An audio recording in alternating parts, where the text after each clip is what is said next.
स्वागत है आप सबका।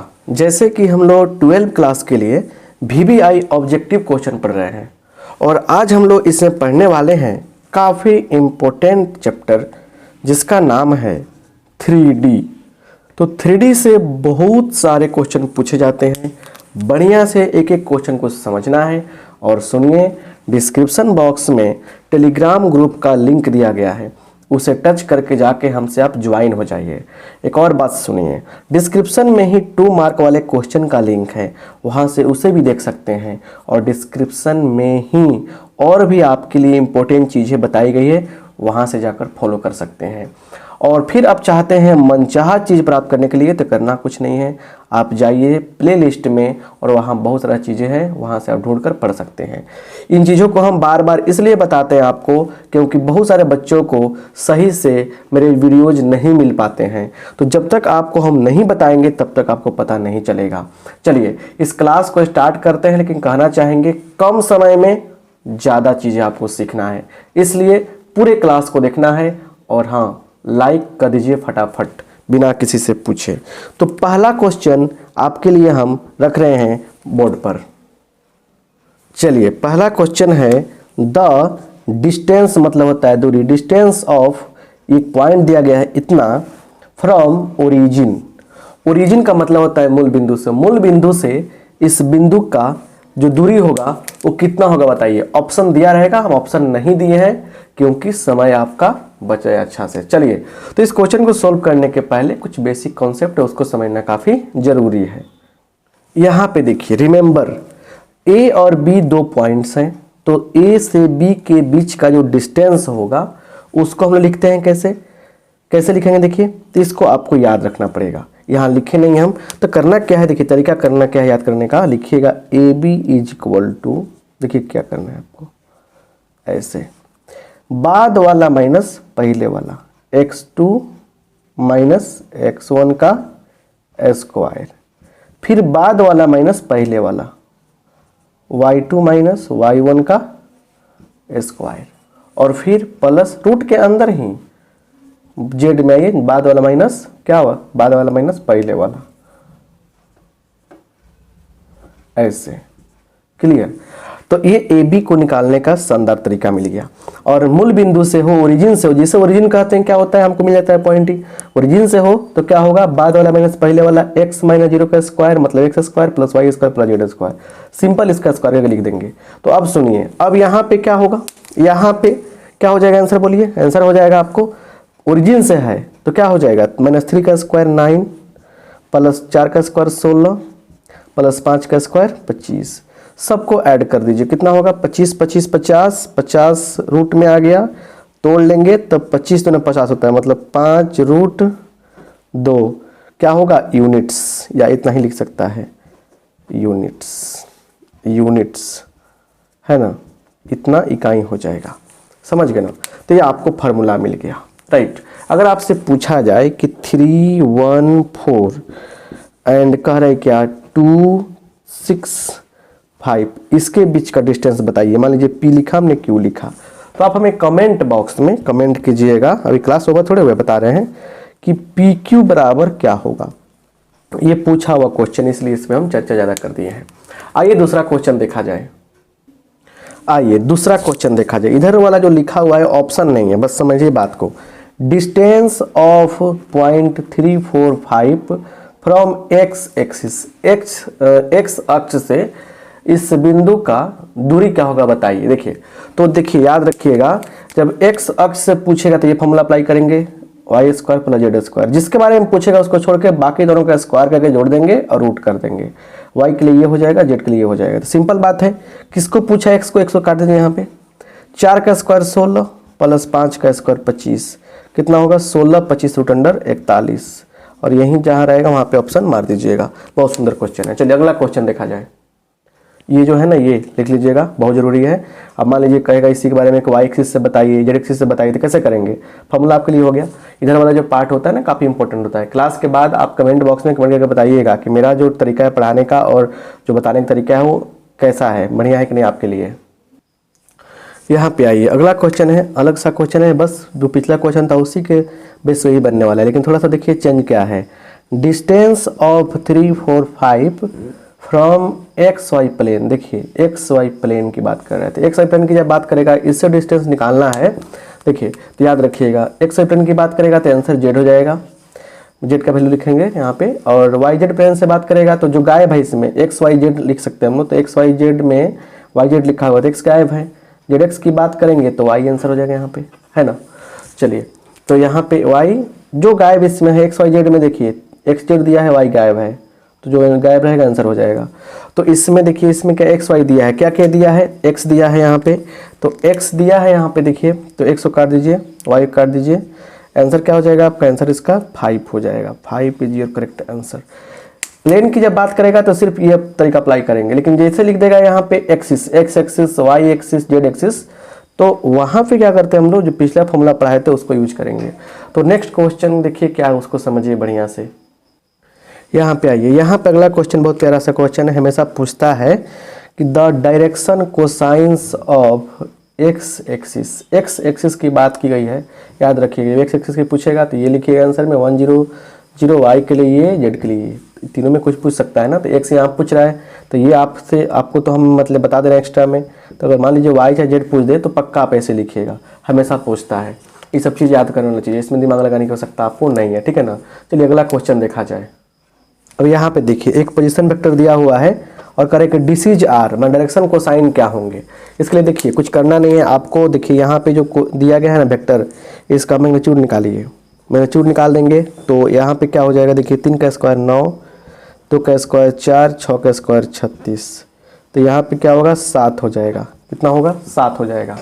अब देखिए देयरफॉर एल का मान निकालना हो, एल एम एन होता है ना, एल एम और एन होता है डिसीज, तो एल का मान क्या होगा 3/7, 3/7, 2/7 कर देंगे यहाँ पे, और क्या हो गया यहाँ पे 6/7, तो यही क्या हो गया एल एम और एन का मान हो गया। तो ऐसे निकालते हैं, सबसे पहले मॉड निकाल लेंगे उसका, उसके बाद क्या करेंगे आराम आराम से, फर्स्ट वाला बट्टा मॉड, सेकंड वाला बट्टा मॉड, थर्ड वाला बट्टा मॉड, सिंपल तरीका कर लेंगे, ठीक है ना। पर सबसे आसान तरीका बताएं, इसको बताने का और भी तरीका हो सकता है। आइए अगला क्वेश्चन देखा जाए, 6 नंबर क्वेश्चन। चलिए यहाँ देखिए, यहाँ पे 6 नंबर क्वेश्चन क्या है आपके सामने है कि इफ एल, एल है ये, M and N are DCs of a line, ये तीनों क्या है, रेखा का डायरेक्शन कोसाइंस है। तो अब यहाँ से क्या करना है कि L square plus M square plus N square क्या है, यहाँ पे क्या है आपका, किसके बराबर होगा बताना है। तो इसके लिए कुछ बातों को याद रखना पड़ेगा आपको। तो छठा क्वेश्चन में यहाँ पे समझ रहे ना कि 3 चीज़ें आपको याद रखना है। L square M square plus N square होता है 1 के बराबर, ठीक है। Cos square alpha plus cos square beta plus cos square gamma होता है 1 के बराबर, ठीक है। इसी को लिखें, बट साइन में जब आ जाएगा बात, तो साइन में ऐसे बात आती है ना 2 के बराबर हो जाता है, क्लियर। तो ये चीज़ें आपको याद रखते हैं। आंसर क्या हो जाएगा आपको, आंसर हो जाएगा इसका 1, है ना। बड़ी बड़ी चीज़ें नहीं, छोटी छोटी चीज़ें याद रखना पड़ेगा आपको, ठीक है। यहाँ पे 7 नंबर क्वेश्चन है कि एल एक, मतलब भाषा नहीं लिखे हम, एल एक लाइन है, स्ट्रेट लाइन है, लाइन का मतलब स्ट्रेट लाइन होता है, ठीक है ना। लाइन है जिसका डिसीज L1 M1 N1 है, L2 एक लाइन है, दूसरा लाइन इसका डिसीज क्या है L2 M2 N2 है, और डिसीज ऑफ 2 स्ट्रेट लाइन लिखा हुआ है। तो यहाँ पे क्या है कि L1 is perpendicular to L2, line first क्या है, लाइन दूसरे पर लंब है। तो क्या होगा, ऑप्शन में 4 ऑप्शन दिया रहेगा, याद रखिएगा। जब लंब होता है तो याद रखिएगा L1 L2 M1 M2 plus N1 N2 क्या होता है, 0 के बराबर होता है। इस बात को आप हमेशा याद रखिएगा। ये ऑप्शन जहाँ होगा टच मारिएगा, टिक मारिएगा, ठीक है ना। 7 क्वेश्चन फटाफट, ये आने वाले क्वेश्चन सब हैं। आपको बता दें कि 2015 में ये आया हुआ था। और बात है कि सर अगर परपेंडिकुलर होगा तो क्या होगा, इस क्वेश्चन में कहा दिया अगर हम कि सर अगर L1 is parallel to L2 तो क्या होगा, तो याद रखिएगा L1 by L2 M1 by M2 N1 by N2, ये होगा, ये चीज़ होगा, है ना। तो इस तरीके से मतलब काम हमारा हो जाएगा। तो बात यहाँ पर ये है कि आपको कंडीशन समझनी होगी और तब जा क्वेश्चन करने होंगे। लंब की बात होगी तो ये कंडीशन, और समानांतर की बात होगी तो ये कंडीशन, ठीक मारिए ना, कोई दिक्कत नहीं। चलिए अगला क्वेश्चन देखा जाए क्या है। यहाँ पे देखिए 8वां नंबर क्वेश्चन क्या है कि एक लाइन है, ठीक है ना, और ये लाइन जो है फर्स्ट लाइन यहाँ से यहाँ तक, ठीक है ना, ये क्या है, ये दूसरी लाइन पर क्या है लिखा नहीं है, लिख देते हैं हम इतना, are perpendicular to each other क्या है ना, एक दूसरे पर ये लंब है। तो जब लंब है ये, तो सिंपल सी बात है, कंडीशन क्या होगा, बहुत सारा ऑप्शन दिया रहेगा। देखिए, तो फर्स्ट बात है कि जिससे लंब होता है ना, तो आपको कुछ बात है उसको बता देना चाहते हैं, ठीक है ना, कि यह एल जो है, देखिए पहले ये लंब जब होगा तो इतना इंटू, क्वेश्चन में थोड़ा सा एडिट करते हैं, सॉरी पैरेलल लिख रहा है, पैरेलल टू ईच अदर। जब पैरेलल होगा तो क्या होगा, L1 बट्टा L2, मतलब इतना बट्टा ये हो जाएगा, L बट्टा क्या हो जाएगा 2 हो जाएगा बराबर, उसके बाद M बट्टा 3 हो जाएगा, N बट्टा 6। अब सवाल है कि सर कैसे लिख रहे हैं, कुछ समझ में नहीं आ रहा है, उसको बताइए, चलिए उसको देखा जाए। तो दरअसल बात यह है कि अगर एक लाइन ये है, एक लाइन दूसरा ये है, तो क्या आपस में जब पैरेलल होगा ना, तो L1 by L2 M1 by M2 N1 by N2 हो जाता है, ठीक है ना। क्या होता है, L1 बाई पैरेलल हुआ था L1 by L2 M1 by M2 N1 by N2, किस कंडीशन में, पैरेलल के कंडीशन में, राइट। तो अब जरा यहाँ पे ध्यान देने वाली बात क्या है, ये आ गया आपको, लेकिन अब सिंपलेस्ट फॉर्म में कैसे लिखेंगे, इसके लिए करते क्या है ना कि सबका एलसीएम निकालते हैं। एलसीएम क्या हो जाएगा, बोलिए, एलसीएम हो जाएगा 6, सब में 6 से गुना कर दीजिए आप, है ना, 6 से गुना किया। तो अब जरा बताइएगा, यहाँ पे कट जाएगा ये 3 से, तो क्या होगा 3L बराबर 2 से कटेगा 2M, 6 कट गया N, और यही क्या हो गया हमारा आंसर हो गया, यही क्या हो गया हमारा आंसर हो गया। तो ये मतलब तरीका जो है शानदार तरीका है लिखने का, इस पे ऑप्शन पर टिक कर दीजिएगा। 8 क्वेश्चन गया आपका, ठीक है। चलिए 9वां नंबर क्वेश्चन क्या है देखते हैं। चलिए 9 नंबर क्वेश्चन जो है बहुत ही प्यारा क्वेश्चन है, बताना चाहेंगे आपको कि कार्य की लाइन दिया हुआ है जो पैरेलल है, किसके पैरेलल है, तो हम ऑप्शन नहीं दिए हैं, बट बात समझिए, एक बात समझना काफ़ी ज़रूरी है। देखिए एक लाइन है यहाँ पे, x minus x1 by a is equal to y minus y1 by b is equal to z minus z1 by c. एक लाइन हो गया ना, देखिए तो यहाँ पे कुछ बात समझिए, ये जो लाइन हो गया, इस लाइन के बारे में कुछ बात समझिए। लाइन जो है ये किस पॉइंट से पास कर रहा है, ये पॉइंट से पास कर रहा है, पॉइंट से पास करेगा, ये कौन से पॉइंट से, पासिंग थ्रू। तो क्या घट रहा है यहाँ पे, x1, यहाँ पे y1, यहाँ पे z1, ये लाइन जो है इस पॉइंट से पास कर रहा है। इस लाइन का क्या है, डायरेक्शन रेशियो डी रेशियोज क्या है, तो देखिए A B C, A comma B comma C क्या है, इसके डायरेक्शन रेशियोज है। बात को पूरा पकड़ कर रखिए यहाँ पे। अब सुनिए, तो जैसे इस लाइन के बारे में सिर्फ पूछा जाता है आपसे कि किस पॉइंट से क्रॉस कर रहा है, किस पॉइंट से पास कर रहा है, तो क्या बोलिएगा, 1 घट रहा है, 1 1 1 इस पॉइंट से पास कर रहा है। ये भी पूछा हुआ क्वेश्चन है कि एक लाइन दे देगा आपको, पूछेगा ये किस बिंदु से जा रहा है, किस पॉइंट से पास कर रहा है। भाई जो घटेगा मतलब इस लाइन के रेफरेंस में x1 y1 z1 होता है, इसके लिए 1 1 1 हो जाएगा, राइट। अब जरा ध्यान से यहाँ पे देखिए, दूसरी बात यहाँ पे समझिए। अब यहाँ पे क्या है ना, किसका डायरेक्शन रेशियो है। अब जेड एक्सिस का डायरेक्शन रेशियो क्या होता है, चार डायरेक्शन कोसाइन। जेड एक्सिस के लिए क्या होता है, जेड एक्सिस के लिए होता है, क्या होता है, देखिए तो क्या होगा, देखिए 0 0 1 ये होता है। तो अब क्या होगा ना, ये यहाँ पे क्या होगा ना कि ये जो लाइन है 4 गुने 0 0 देगा, a1 plus a1 into a2 b1 into b2, 5 गुने 0 0 देगा, 0 गुने 1 0 देगा, मतलब a1 a2 plus b1 b2 plus c1 c2 क्या हो गया आपका 0 हो गया। तो किस कब हो रहा है ये 0, इस केस में क्या होता है, लाइन परपेंडिकुलर होता है। तो किस केस में मतलब कि ये 0 हो रहा है, बात समझिए, किस केस में ये 0 हो रहा है, बात समझिए बढ़िया से, ध्यान से, अच्छा से। तो यहाँ पे परपेंडिकुलर की बात हो गया, तो किस पे परपेंडिकुलर होगा ये लाइन, जेड एक्सिस पे परपेंडिकुलर होगा, जेड एक्सिस पे परपेंडिकुलर होगा। अब जेड एक्सिस पे क्यों बात लिए हैं, क्योंकि हमको लॉजिक दिखाई दिया कि ये लाइन जो होगा जेड एक्सिस पे परपेंडिकुलर वर्ड यूज होगा तब लिखेंगे। ये लाइन जो है जेड एक्सिस पे परपेंडिकुलर है, जिसके नीचे 0 रहेगा उस एक्सिस पे परपेंडिकुलर रहेगा। जेड वाले के नीचे 0 है तो जेड एक्सिस पे क्या होगा, परपेंडिकुलर होगा।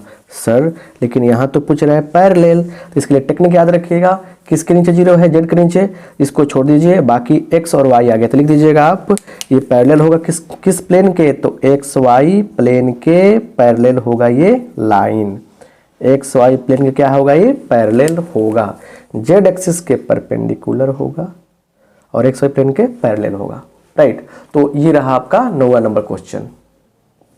यहाँ पे देखिए, यहाँ पे क्या है कि कह रहा है कि यहाँ पे equation of a plane which is parallel to 2x + 3y + 4z - 7 = 0, ये इसके पैरेलल प्लेन का इक्वेशन बताना। सुनिए, तो एक प्लेन जैसे है यहाँ पे कि ax + by + cz + d = 0, तो ए बी सी क्या है कि इसको जो होता है डी रेशियोज ऑफ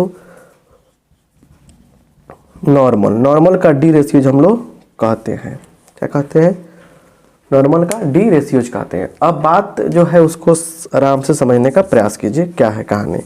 यहाँ पे क्या है ना कि इसके पैरेलल कोई प्लेन लिखना हो तो करना कुछ नहीं है, इस डी को चेंज कर देना, डी जो है ना, डी कांस्टेंट किसी दूसरे कांस्टेंट के साथ इंटरचेंज कर देना है। ये तो सिंपल क्वेश्चन है। मान लीजिए इसका आंसर लिख देते हैं हम 2x + 3y + 4z, कहीं मान लीजिए -10 लिखा हो तो ये भी क्या हो गया, आंसर हो जाएगा, ठीक है ना। तो सिंपल ऐसे क्वेश्चन पूछा जाता है। थोड़ा सा और भी घुमा के पूछता है क्वेश्चन की किसी पॉइंट से जा रहा है, इसके पैरेलल है तो क्या होगा, तो उसके लिए अलग अलग कंसेप्ट आता है। तो आज ये क्लास आपको कैसा लगा, आप हमें कमेंट बॉक्स में कमेंट करके बताएंगे। 10 क्वेश्चन क्लियर हुआ। मिलते हैं अगले क्लास में अगले चैप्टर के साथ में। आप सबका बहुत बहुत धन्यवाद। लाइक कर दीजिए, डिस्क्रिप्शन में जाके देखिए।